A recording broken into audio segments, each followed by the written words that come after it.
All right, when Yeshua touched the man that had Tzaraat in Matthew 8, did that make him, I'm assuming you mean Yeshua, unclean according to Leviticus 5:3? Here's how I'll answer that. Let's see if I can remember my passage here.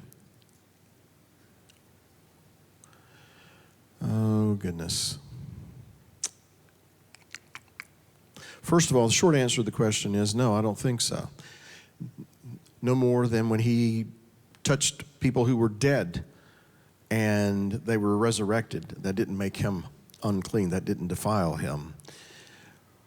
But Job says this in chapter 14, verse 4, or it said in Job chapter 14, verse 4, who can bring a clean thing out of an unclean?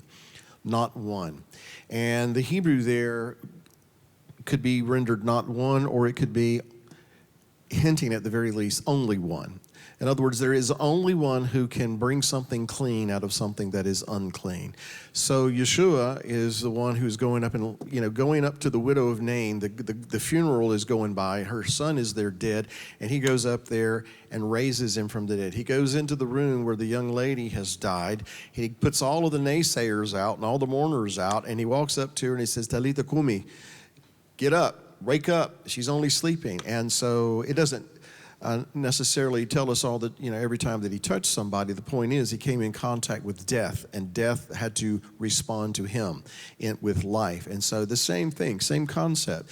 He goes to the man who is asking him, if you will it, you can make me clean. He said, I do will it. And so I don't know how the mechanics work, but I think the instant the Son of God made contact with what is corruptible, it became clean. It was healed. It made healthy. And so, no, I don't believe for a moment he was made unclean. However, think of this. In Matthew, is it Matthew 8? Okay, I think it's Matthew 8. When that man is healed, he's cleansed of his leprosy, or Tzaraat, if you will, what does Yeshua say? Don't tell anybody. Don't tell anybody. But go and offer the gift that Moses prescribed to the priest as a testimony to them.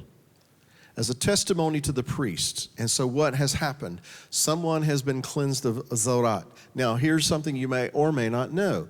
It is, and I know that some people freak out when I say this, it is a rabbinical tradition that in the story of Israel, that there had not been a case where in the days of the temple that there had been any Israeli male who had offered the gift for the healing or cleansing from Tzaraat.